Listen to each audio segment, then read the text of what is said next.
When we took this on, we knew it was a massive undertaking. It's the biggest launch in the history of the company.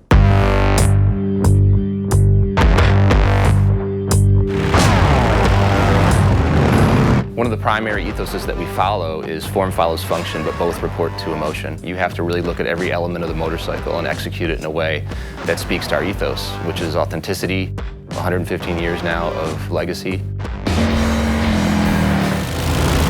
It was exciting and a little scary, designing brand new product and bringing in the latest technology and the features, but we need to retain the lineage, the DNA, the styling cues, and keeping what makes a Harley a Harley. We wanted to bake in the soul of a Harley-Davidson motorcycle, and we talked to customers around the world and kind of pick their brains about what they'd like to see from the next generation cruiser from Harley-Davidson. They want tradition, but they also want technology.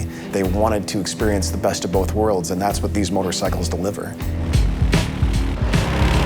There's 8 models in the lineup. Each model has a defined personality, if you will.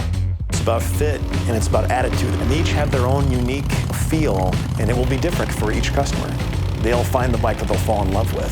These are game-changing motorcycles. Everything about these motorcycles is an improvement over what our current bikes are. People's minds are blown. The Milwaukee 8 is our first 4-valve big twin powertrain. It is the best V-twin we've ever made. We did some benchmark testing against our current twin cam high output 103.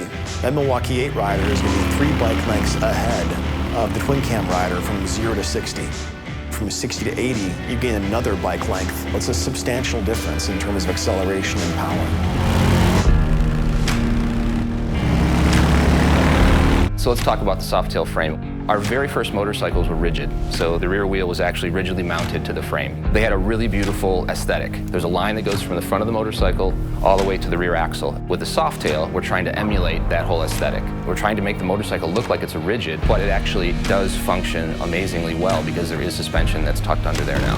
When they see them for the first time, they'll appreciate the style, but when they experience the goodness of a lightweight, awesome handling Softail chassis, I can't wait for people to ride them. One of the things we've achieved, I think, is a perfect balance of the best of Softails and the best of Dynas. That classic hardtail look, that hidden suspension, right? But we've also brought in the best handling. We've married the look and the performance into one architecture that will serve all the customer needs.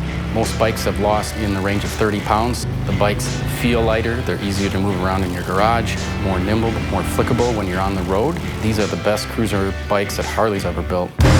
It's amazing, absolutely amazing, the work that's been done and what we've achieved, because the bikes are beautiful, they're executed just in such a premium way. And then they just ride. They ride amazingly well.